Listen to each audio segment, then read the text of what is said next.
कुमार श्रीवास्तव है और मैं चित्रांश स्टडी सेंटर के यूट्यूब चैनल पर स्वागत करता हूं। मैं क्लास 10th का सबसे इम्पॉर्टेंट चैप्टर वास्तविक संख्या आज आपको पढ़ाने वाला हूं, जिसमें मैं शुरुआत करूंगा और एक ही वीडियो में वास्तविक संख्या के महत्वपूर्ण 5 टॉपिक जो है मैं ख़त्म करूंगा, जिससे परीक्षा में 10 नंबर के प्रश्न आते हैं एकदम श्योर। तो आइए शुरू करते हैं। क्या क्या पढ़ेंगे आइए जानते हैं। पहला है यूक्लिड विभाजन भाग एल्गोरिदम, उसके बाद अभाज्य गुणनखंडन, तीसरा अभाज्य गुणनखंडन द्वारा मसा तथा लसा, चौथा सिद्ध करे कि √3 एक अपरिमेय संख्या, बहुत ही VBI क्वेश्चन है, और पांचवा शांत और अशांत। सबसे पहले ये पढ़ाने से पहले मैं आपसे पूछना चाहता हूँ, आपको बताना भी चाहता हूँ कि इस परिमेय संख्या क्या होता है। वास्तविक संख्या चैप्टर है तो परिमेय संख्या, अपरिमेय संख्या और वास्तविक संख्या जानना जरूरी है। परिमेय संख्या वैसी संख्या जिसे P/Q के रूप में लिखा जा सके और जहां P और Q पूर्णांक है तथा Q 0 के बराबर नहीं होता है, उसको हम लोग परिमेय संख्या बोलते हैं। जैसे 5, 3/2, -4, ये आपके परिमेय संख्या हो गए। वहीं अपरिमेय संख्या वैसी संख्या जिसे P/Q के रूप में आप नहीं लिख सकते हैं, जहां P और Q पूर्णांक है और Q 0 के बराबर नहीं है। जैसे एक चीज़ और, अपरिमेय संख्या हमेशा रूट में होता है जिसका वर्गमूल नहीं निकलता। पाई भी एक अपरिमेय संख्या है, √3, √5, √7 अपरिमेय संख्या है। और यही जो परिमेय संख्या और अपरिमेय संख्या का सम्मिलित रूप होता है उसको हम लोग बोलते हैं वास्तविक संख्या। क्या बोलते हैं? वास्तविक संख्या। और वास्तविक संख्या में मैं आपको पढ़ाने वाला हूँ यूक्लिड विभाजन। तो आइए शुरू करते हैं। पहला टॉपिक जिसका नाम है यूक्लिड विभाजन। आइए फॉर्मूला कैसे बनता है हम। यूक्लिड विभाजन का दूसरा नाम है विभाजन प्रमेयिका।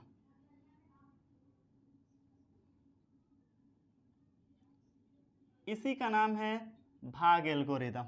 ठीक है, तो होता क्या है, बचपन में हम लोग भाग बनाते थे। जैसे 5 चौका 20, इसको हम लोग बोलते थे भाज्य। क्या बोलते थे? भाज्य। इसको बोलते थे भाजक, इसको बोलते थे भागफल, और इसको बोलते थे शेष। और हम लोग भाग चेक करने के लिए कौन सा फॉर्मूला लगाते थे? भाज्य बराबर भाजक गुने भागफल जोड़ शेष, ये लगाते थे। अब इसी भाज्य को A लिखा जाता है, भाजक को B, भागफल को Q शॉर्ट में, और शेष को R। यही होता है A बराबर B गुने Q प्लस R। A बराबर BQ प्लस R। इसी को हम लोग बोलते हैं भाग एल्गोरिदम। क्या बोलते हैं? भाग एल्गोरिदम। A बराबर BQ प्लस R। आइए एक प्रश्न से आपको मैं बताता हूँ। एक प्रश्न मैं लेता हूँ, क्वेश्चन आएगा 867 और 255 का यूक्लिड विभाजन द्वारा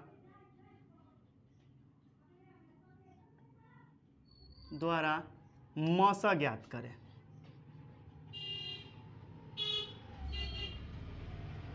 मसा ज्ञात करें यानी HCF। मतलब यूक्लिड विभाजन एक ऐसा, यूक्लिड विभाजन से हम लोग कोई भी 2 संख्या के बीच या 3 संख्या के बीच हम HCF निकाल सकते हैं। 1 नंबर ऑब्जेक्टिव में आता है कि यूक्लिड विभाजन द्वारा हम क्या ज्ञात करते हैं। यूक्लिड विभाजन द्वारा हम मसा ज्ञात करते हैं यानी HCF ज्ञात करते हैं। कैसे ज्ञात करते हैं तो आइए देखते हैं। सबसे पहले हम लोग रफ में इसको बनाएंगे। 867 और 255 का मौसा कैसे बनाते हैं तो 3 बार में लगेगा। 5 3 15, 5 3 15 1 16, 3 दूनी 6 1 7, 7 में से 5 गया 2, 16 में से 6 में से 6 गया 0, 8 में से 7 गया 1, 102। फिर इसको घेरेंगे और ये वाला नीचे आएगा, जो बचपन में हम लोग मौसा बनाते थे उसी तरह। 51 हो गया। जब तक नहीं कटे तब तक हम लोग बनाएंगे 102। अब इसी को लिखा जाता है कैसे, यहाँ लिखा जाता है भाग लेमा से, यानी भाग एल्गोरिदम से। भाग एल्गोरिदम से, ये बचपन में जैसे आप लोग मासा बनाते थे उसी तरह बनाना है। उसके बाद भाग एल्गोरिदम से क्या होता है फॉर्मूला, a बराबर बी क्यू प्लस आर। अब a कौन सा होता है, b कौन सा, इसको ढक, नीचे वाले को ढक लीजिए। ये आपका a हो गया, ये b हो गया, ये q हो गया, और ये जो शेष है r हो गया। इसी को लिखना है। तो a की जगह पर लिखेंगे 867 बराबर b के जगह पर 255 गुने q के जगह पर 3 और शेष के जगह पर 102। पहला स्टेप खत्म हो गया। दूसरे स्टेप में हम लोग क्या करेंगे, अब ऊपर वाले को ढकेंगे। अब इस वाले टर्म में देखेंगे, ये a हो गया, ये आपका b हो गया, ये q हो गया, ये r हो गया। अब इसको लिखेंगे 255 102 गुने 2 प्लस 51। तीसरा स्टेप, यानी 3 टर्म में बना है तो 3 स्टेप। अब इसको ऊपर वाले को ढक लेंगे तो ये आपका 102a होगा, ये b, ये q और ये r। और ये प्रोसेस उस समय तक करेंगे जब तक कि शेष 0 ना आ जाए। कितना ना, शेष 0 आना चाहिए। तो देखते हैं 102 बराबर 51 गुने 2 जोड़ 0। यहाँ पे हम लोग रुक जाएंगे, क्यों, क्योंकि शेष हम लोग का 0 आ गया। जैसे ही शेष 0 आएगा लिखेंगे चूंकि शेष बराबर 0, लास्ट में किससे कटा है, 51 से कटा है, तो अभीष्ट मासा 51 हो जाएगा। इसलिए अभीष्ट मासा 51। ये हमेशा याद रखिएगा, ऐसे क्वेश्चन में सबसे पहले रफ में ऐसे बना लेंगे जैसे मौसा बनाया जाता है, फिर उसको टर्म बाय टर्म, जितना टर्म 1 2 3 टर्म तो 3 टर्म, और रुकेंगे वहीं जहां पर क्या होगा, 0 शेष आ जाएगा। ऐसे 2 क्वेश्चन मैं आपको दे देता हूं। एक क्वेश्चन है 38, 22 और 196 का HCF ज्ञात करना है। किस विधि से करना है, तो भाग एल्गोरिदम विधि से। दूसरा है 296 और 303 का HCF ज्ञात करना है। हमेशा याद रखिएगा, यूक्लिड विभाजन एल्गोरिदम से हम सिर्फ मौसा ज्ञात करते हैं। ये दोनों प्रश्न बना के कमेंट में आंसर जरूर कीजिएगा। अगर कहीं समझ में ना आए तो जरूर पूछिएगा, ठीक है। अभी बताया यूक्लिड विभाजन यानी भाग एल्गोरिदम। अब दूसरा टॉपिक है अभाज्य गुणनखंडन। सबसे पहले अभाज्य गुणनखंडन होता क्या है, तो सबसे पहले जानते हैं अभाज्य संख्या वैसी संख्या जो 1 से बड़ी हो और जिसमें एक और अपने आप को छोड़कर किसी दूसरी संख्या से भाग ना लगे, उसे अभाज्य संख्या कहते हैं। 1 से बड़ी वैसी प्राकृत संख्या जिसमें एक और अपने आप को छोड़कर किसी दूसरी संख्या से भाग ना लगे, उसे हम अभाज्य संख्या कहते हैं। जैसे अभाज्य संख्या हो गया 2, सबसे छोटी अभाज्य संख्या 2, 3, 5, 7 इत्यादि।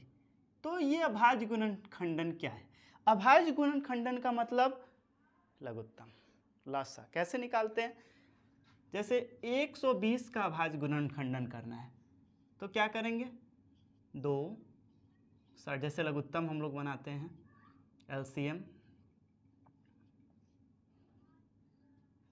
इसको कैसे लिखेंगे, इसको हम लोग ऐसे लिखेंगे 120 2 कितने बार है, 3 बार, गुने 3 गुने 5। इसको बोलते हैं अभाज्य गुणनखंडन। एक और एग्जाम्पल लीजिए, जैसे दूसरा एग्जाम्पल है 90।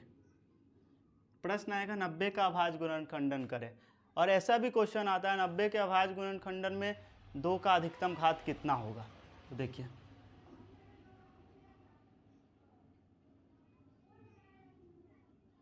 अब इसको कैसे लिखेंगे, 90 बराबर 2 एक बार तो 2, 3 2 बार तो 3 का स्क्वायर गुने 5। अब क्वेश्चन आता है इसी में कि 120 के अभाज्य गुणनखंडन में 2 का अधिकतम घात कितना है, तो 2 का अधिकतम घात कितना है, 3 आंसर हो जाएगा। उसी तरह आएगा कि 90 के अभाज्य गुणनखंडन में, ऑब्जेक्टिव में आता है ये क्वेश्चन कि 90 के अभाज्य गुणनखंडन में 3 का अधिकतम घात कितना होगा, तो 2 होगा, ठीक है। अब हम ये 2 टॉपिक आपका खत्म हो गया। अब मैं तीसरा आपको बताता हूं कि कैसे हम लोग अभाज्य गुणनखंडन विधि द्वारा किन्हीं संख्याओं का 2 या 3 या 4 कोई भी संख्याओं का मसा और लसा कैसे ज्ञात करते हैं। तो आइए शुरू करते हैं। तो सबसे पहले जैसे 120 और 45 का अभाज्य गुणनखंडन विधि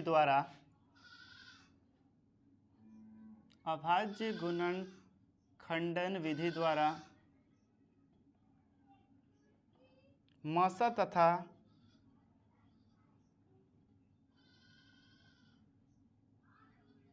लसा ज्ञात करें। तो कैसे निकालेंगे, तो आइए देखते हैं। सबसे पहले 120 यहाँ लिखेंगे और यहाँ 45 और इसका इस तरह का टुकड़ा कर लेंगे। जैसे 120 का तो हमने लिखा था ना 2 पर पावर 3 गुने 3 गुने 5। कभी भी भूल से अभाज्य गुणनखंडन वाला क्वेश्चन बनाइएगा तो यहाँ 1 नहीं दीजिएगा। क्यों? क्योंकि एक अभाज्य संख्या नहीं होता। अभाज्य गुणनखंडन मतलब अभाज्य संख्याएं होनी चाहिए। अब 45 का 3 का स्क्वायर गुने 5, 3 3 9 5 45, 2 दूनी 4 दूनी 8 23, 24 5 120। अब कैसे मसा और लसा निकालते हैं, तो मैं आपको एक शॉर्टकट ट्रिक देता हूँ, इसे ध्यान से सुनिएगा और दिमाग में बैठाइएगा। मसा का मतलब होता है वैसी संख्या है जो दोनों में हो, और दोनों में हो और उसके बाद दोनों में मिले और सबसे छोटा हो। अब आप बताइए ये 120 और 45 के अभाज्य गुणनखंडन में कौन सी दो संख्या मिल रही है? एक 3 मिल रहा है, 3 ऊपर भी है 3 नीचे भी है और 5 भी ऊपर है 5 भी नीचे है। जो मिलता है उसमें छोटे वाले का गुणनफल, जो संख्या मिलेगा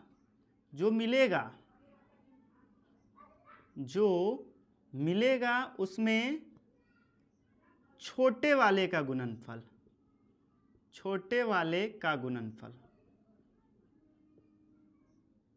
मतलब जो दोनों में मिल जाएगा उसमें जो छोटा होगा, छोटे वाले का गुणनफल क्या होगा, मतलब जो छोटा होगा वो मसा। तो यहां लिखेंगे हम लोग मसा यानी HCF, यहां लसा यानी LCM। कैसे? तो अब देखिए दोनों में 2 तो ऊपर है लेकिन नीचे वाले में नहीं, यानी नहीं मिल रहा है। 3 ऊपर वाले में है, 3 यहाँ भी, दोनों में छोटा कौन है? तो ऊपर वाला। यहाँ लिखेंगे 3 गुने, दोनों 5 एक जैसा तो एक ही ले लेंगे, यानी 3 5 15 आपका मसा हो गया।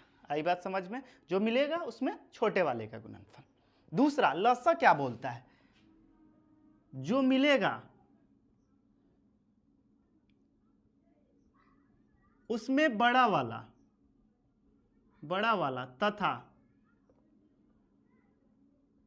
तथा बाकी सभी का गुणनफल, बाकी नहीं मिले हुए सभी संख्याओं का, बाकी नहीं मिले हुए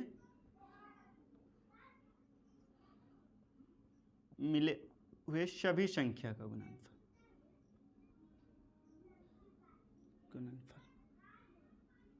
मतलब जो मिलेगा उसमें बड़ा वाला और जो नहीं मिलेगा उस सब का गुना कर दीजिए, आपका LCM निकल जाएगा। देखिए कैसे, इसमें सबसे पहले जो मिल रहा है लिखिए, मिल रहा है उसमें बड़ा वाला, ये दोनों 3 है तो 3 का स्क्वायर, ये 5 5 मिल रहा है तो दोनों में से एक, और जो नहीं मिलता है 2 ऊपर है नीचे नहीं है तो पूरा लिख लीजिए।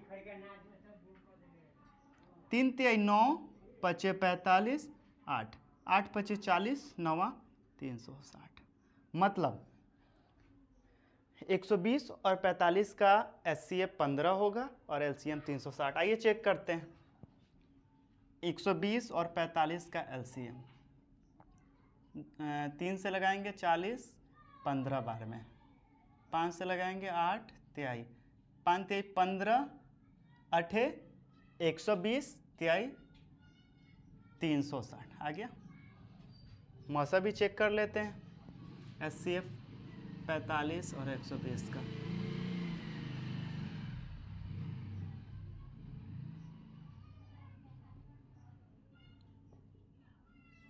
देखिए 15 आया, यहाँ पे आ गया। ऐसे आपको कुछ क्वेश्चन देते हैं जिसका आपको निकालना पड़ेगा, जैसे 15 16 24 240 160। ये दोनों क्वेश्चन बना के कमेंट में आंसर दीजिएगा, समझ में ना आया तो कमेंट में बताइएगा, ठीक है? Very good. अब नेक्स्ट टाइप, अब हम चौथा टाइप का चर्चा करेंगे जो बहुत ही इंपॉर्टेंट है। सिद्ध करें कि √3 एक अपरिमेय संख्या है। आप क्वेश्चन बैंक को उठा के देखिए, 2010 से लेकर अभी तक जितने भी एग्जाम हुए हैं सब में ये क्वेश्चन आया है। अभी तो 2 सिटिंग में एग्जाम होता है, दोनों में ये आता है और फिक्स है। 2 नंबर का ये क्वेश्चन आपका फिक्स है क्लास 10th बोर्ड एग्जाम में। तो क्वेश्चन क्या है कि सिद्ध करें कि √3 एक अपरिमेय संख्या है। सपोज आपके सामने एक डब्बा है, ठीक है, इसमें एक कलम है, एक कॉपी है, ठीक है। तो आपको कोई बोले इसमें से कलम निकाल ले, आपको बोले कि सिद्ध कीजिए कि इसके अंदर सिर्फ कॉपी है, तो कॉपी सिद्ध करने का 2 तरीका हो सकता है। ये तो या तो आप कलम को बाहर निकाल के किसी को दिखा दीजिए कि मेरे हाथ में कलम है, इसका मतलब ये सिद्ध हो गया कि क्योंकि अंदर 2 ही वस्तु थे, कलम और कॉपी। अगर किसी को आप सिद्ध कर अगर बाहर कलम निकाल के दिखा दीजिएगा, बोलिएगा कि इस ग्लास के अंदर सिर्फ कॉपी बचा है, ये सिद्ध हो गया। दूसरा तरीका है कि आप ये जो कलम है इसको हटाकर फेंक कर डायरेक्ट ये जो ग्लास है वो दिखा दीजिए कि इसमें कॉपी है।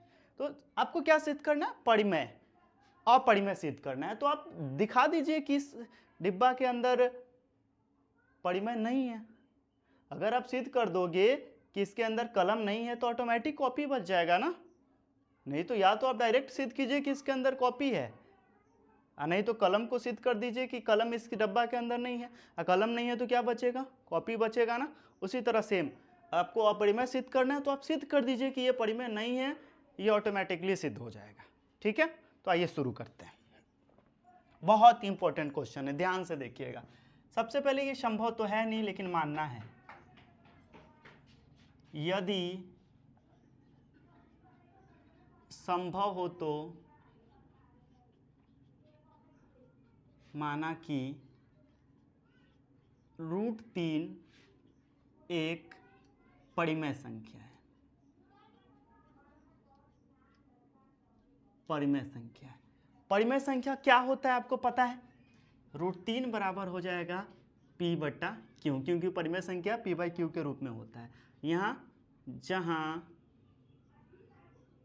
P और Q पूर्णांक हैं तथा Q 0 के बराबर नहीं है। हो गया, क्योंकि हमने माना था कि √3 एक परिमेय संख्या है। सिद्ध तो करना है अपरिमेय, लेकिन हम सिद्ध क्या करेंगे कि √3 परिमेय नहीं है। परिमेय नहीं है तो क्या होगा? अपरिमेय होगा ना। आइए देखते हैं। तो परिमेय माना इसलिए हमने लिखा √3 बराबर P/Q, और जहाँ P और Q पूर्णांक है, Q कभी भी 0 के बराबर नहीं होगा। रूट हटाने का एक ही तरीका है, दोनों तरफ वर्ग करने पर। दोनों तरफ वर्ग करने पर हम पाते हैं, दोनों तरफ वर्ग करेंगे तो हम क्या पाएंगे? √3 का स्क्वायर बराबर P/Q का स्क्वायर, या ये √3 का स्क्वायर होगा तो 3 हो जाएगा, यह आपका P²/Q² होगा। या आप इसको लिख सकते हैं ना, यहाँ पे 3 बराबर P²/Q × Q, इसको भी लिखा जा सकता है। या इसको हम लोग लिख सकते हैं ना, एक Q इधर आ जाए, 3Q बराबर P²/Q। अब यहाँ प्रश्न आता है, ये पूर्णांक है और ये भिन्न है, क्या पूर्णांक भिन्न के बराबर हो सकता है? जैसे 5 पूर्णांक हो गया 4/5, ये भिन्न है, क्या इसके बराबर होगा? नहीं हो सकता। पूर्णांक कभी भी भिन्न के बराबर नहीं हो सकता है। तो लिखेंगे हम पूर्णांक बराबर भिन्न जो संभव नहीं है, ये कभी संभव नहीं है, पूर्णांक भिन्न के बराबर नहीं हो सकता। अतः हमारी मान्यता गलत हुई।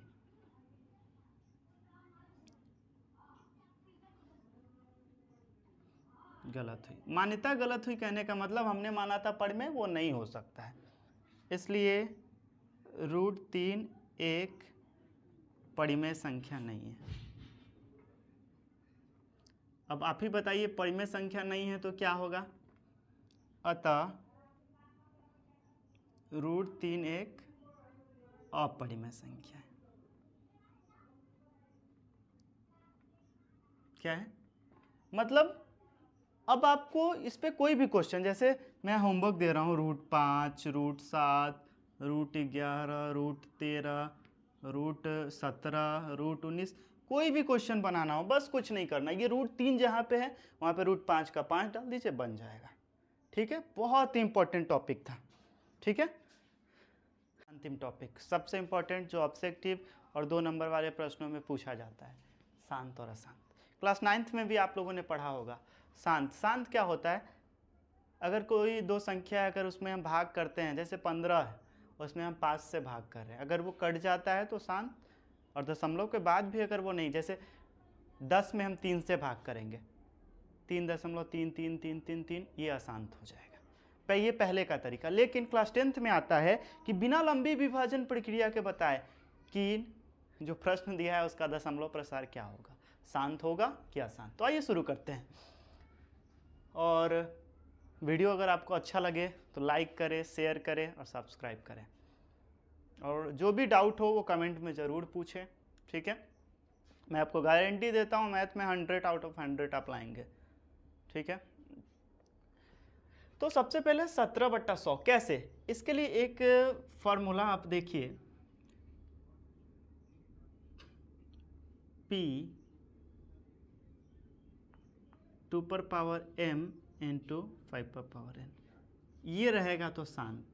ये लिख तो दिया मैंने, लेकिन आपको समझना पड़ेगा कि ये कैसे होता है और कैसे आप इसको पता करोगे।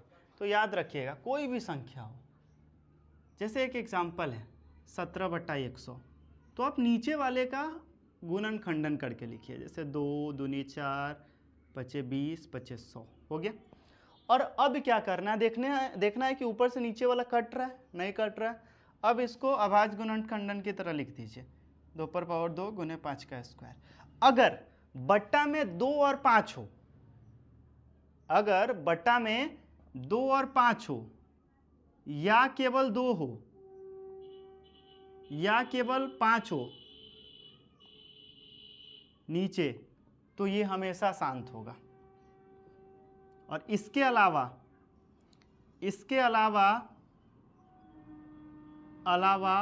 हर के रूप में कोई दूसरा हो,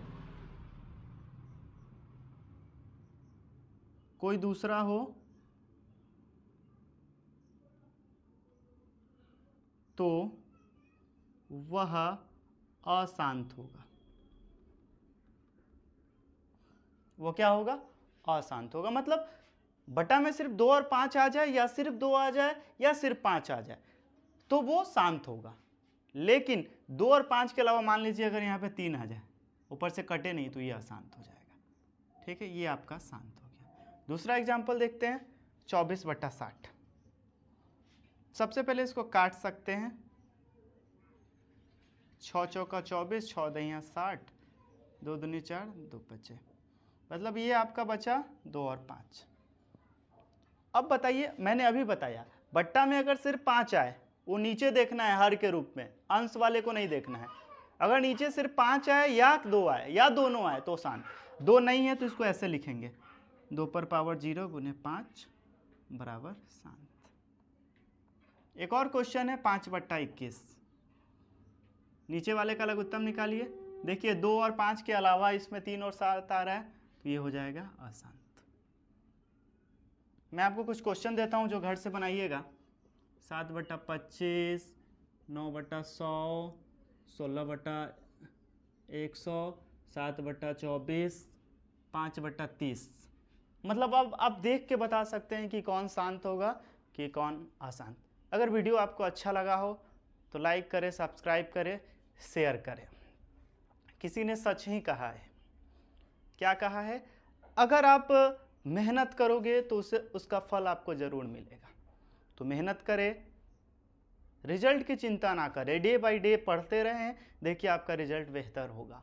और 5 से 6 घंटे अगर आप देते हो, मैथ रिवाइज कीजिए, अभ्यास का चीज़ है। ठीक है, और कोई भी सब्जेक्ट पढ़िए तो उसको समझने का प्रयास कीजिए। अगर आप किसी चीज़ को समझ लेते हैं तो आप उसे बहुत दिनों तक याद रख सकते हैं। लेकिन मैथ याद करने की चीज़ तो है नहीं। अगर मेरा वीडियो अच्छा लगा हो तो मेरे चैनल को लाइक करें, सब्सक्राइब करें, शेयर करें। धन्यवाद।